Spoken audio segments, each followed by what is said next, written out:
visions through my dreams, seeing myself swimming in the universe.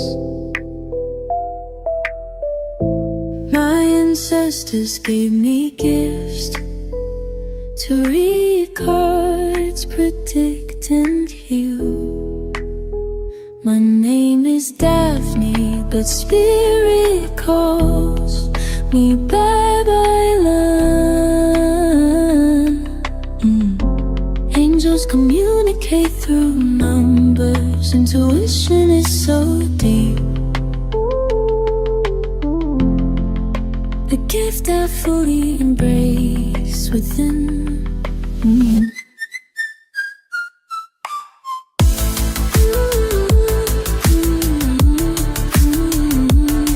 Hello Sagittarius, welcome po sa inyong reading. So this is for May the 8th to May the 14th reading. Ayan, para po sa mga bago, don't forget to click the subscribe button, smash the like button, comment below kung kayo po yung nakaka-resonate, and hit the notification bell. Kung gusto niyo pong sumali sa ating live sessions, dun po yan sa ating kabilang channel, that is Babaylan TV. No, yan po ang ating unang channel catered for our international audience. So nagla-live po tayo doon, pwede kayong sumali. I want you to know that this is a general reading, so you may resonate po with the entire reading or baka konti lang, take what's only yours. Marami tayong pag-uusapan. Ang ating oracle cards represents shadows. So probably nandito tayo sa part na gagawin ko ba, hindi ko gagawin, makikinig ba ako, or kanino ako makikinig. It might be to your konsensya, it might be to the person that probably paniniwalaan ko ba to kasi iba yung sinasabi ni ganito, iba yung sinasabi ni ganyan. No? Hilo, yes. Not really hilo in literal form. Hilo because of, it could be the decision makings, no? We don't know where to go, what to decide. Could also be don't know what to do with it, no? Kung pwede lang sana sigurong itulog, no? Meron din ditong sabihin nating Sagittarius, naghahati ang ating pagkatao in a way na gagawan ko ba ito ng mabuti o gagantihan ko. Kasi ang Sagittarius naman di yan mangunguna. I feel like meron itong kumbaga na trigger, no? Binigyan ng isang sitwasyon yung part ng pagkatao nila na parang gusto ko tong panain, no? Or kasi minsan sa sobrang busy at adventurous nitong Sagittarius, I would rather focus on the adventures, no? And charge, itutulog ko na lang to, and then focus on the adventure right after kasi alam ko kailangan yung stamina ko, hindi ko papansinin. So, caught up in between, what if kaya bago ako matulog or magpahinga for the adventure, panain ko muna to, no? So, I feel like meron ding ganong kumbaga energy na nangyayari dito. So with the Temperance, very Sagittarius. The Emperor, ayan, medyo, and the Magician. Siguro natitrigger tayo, no, sa isang bagay. We are being enticed, we are being lured sa mga bagay-bagay, pero mas pinipili natin, siguro tinatry-try, not giving 100% of, their energy. Kasi mas naniniwala siguro ako kung may gante, siguro susubukan ko muna sumagot lang, no, babalya lang ako.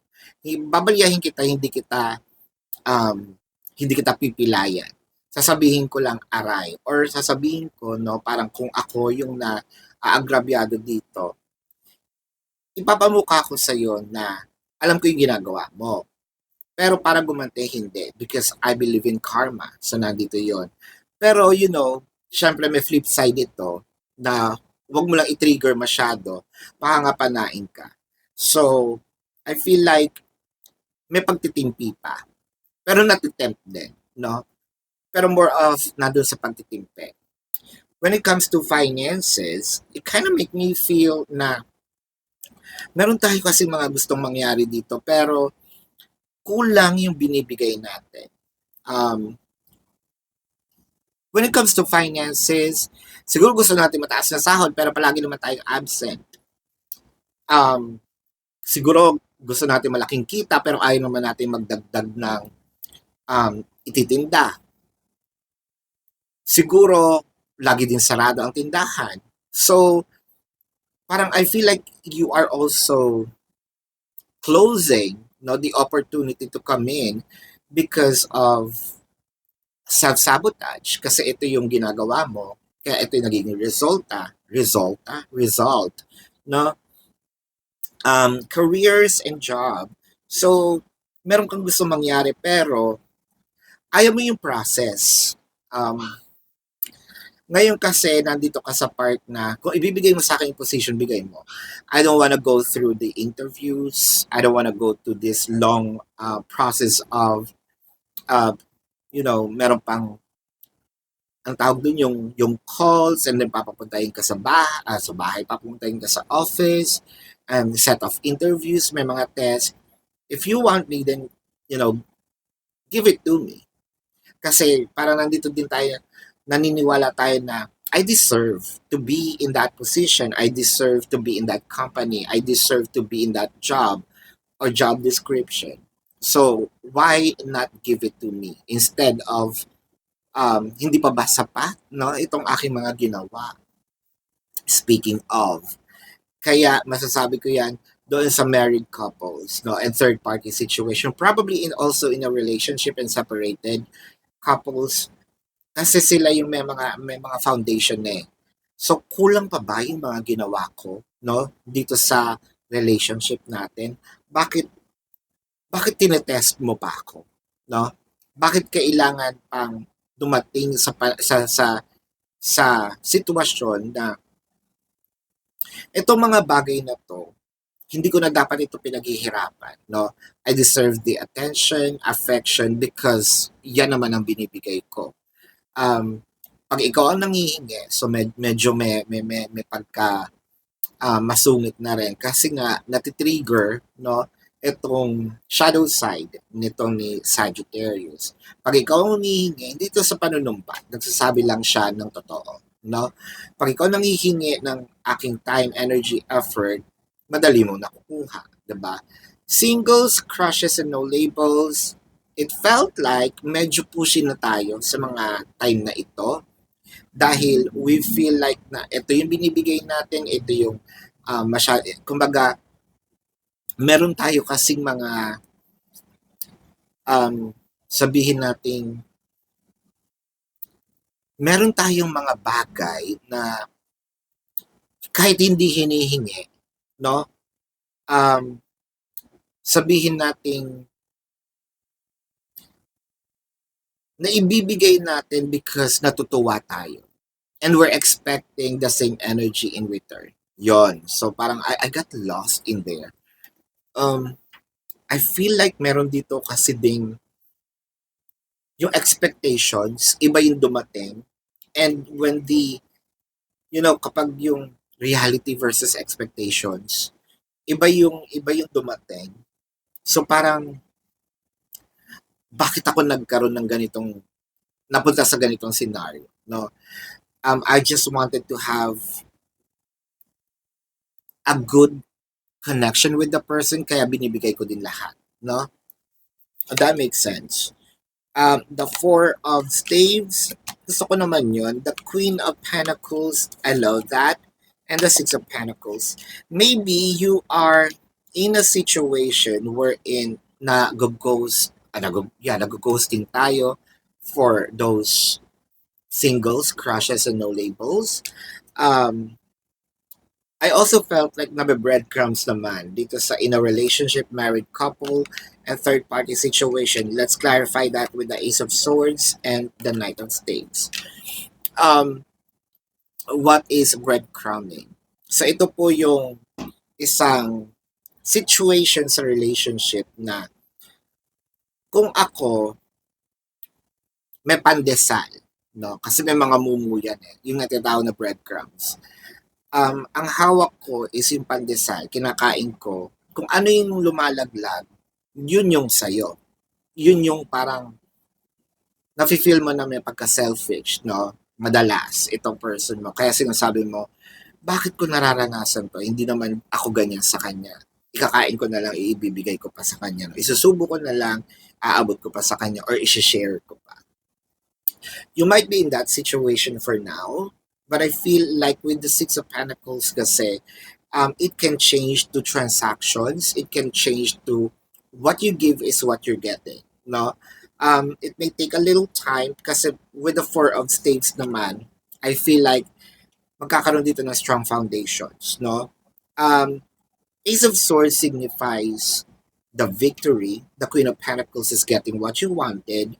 And I feel like this week, ito na yung time na medyo nagbubukas na, no? Itong door for you to receive everything that you probably asked for, wished for, prayed for. Finances, let's just say it's time to take a risk, no? Kahit calculated risk, kahit konti, no? Mag-invest tayo kung ano man itong iniisip natin kasi I'm seeing na makikita mo yung pag-ikot ng finance, ng wealth. Bigyan natin ng kaunting push, bigyan natin ng kaunting effort, no? Careers and job, I feel like tiyagain, no? Ito ang importante, tiyagain. Kasi with the Four of Spades in here, you might not gonna know how stable you're gonna be in this position or you're gonna be in this company, but you have to exert a little effort. No? Singles, crushes, no labels. Now it feels like dahil sa ginagawa mo, sabihin natin pagkuha ng energy na binibigay mo, pagbawi, hindi pagpansin, ito naman yung implications sa kanya. So para ma-realize ko, bakit si Sagittarius hindi siya masyado nagbibigay sa akin ngayon ng attention, affection. Ngayon, I'm seeing chasing in here, no? In a relationship, married couple, third party, and separated couples, I am seeing na yung harmony, I know natitrigger tayo minsan, but I feel like dadating yung time na tables will turn, which you're gonna drive the connection, and dadating din talaga yung time na ikaw mismo ang magdidictate kung saan papunta itong relationship na ito. Di ba? Ang ganda. Wag lang tayo matrigger dahil medyo nandun tayo sa part na nagdidilim minsan ng ating mga paningin. Ayan. So let's check the zodiac sign of your person, Sagittarius. Pero bago po yan, I want you to know na dun po sa ating kabilang channel, Babaylan TV, dyan po tayo nagla-live, no? So, pwede kayong sumali. Kung hindi nyo po maabutan, pwede naman kayo magtanong sa ating comment section as long as yung question po is answerable by yes or no. Pero kung hindi po kayo makakatulog, no, sa yes or no, nasagot lang, dumiretso na po kayo dun sa ating website. There is a link. Click the link, you will be routed to my website. Nandun po yung information, name, number, QR code, amount per questions for your reference. Take advantage of the 4 questions plus 1 kasi discounted po yon. And if you want to book a private reading, nandun din po siya. No? So, the zodiac signs might be their sun sign or a placement in their chart. I am seeing Leo, Sagittarius, Taurus, Virgo, Aries. Ayun nga yung Sagittarius, no? Baka kapwa Sagittarius ito. So this is your reading. Love and light to you. Namaste. See you po sa susunod na readings. Goodbye.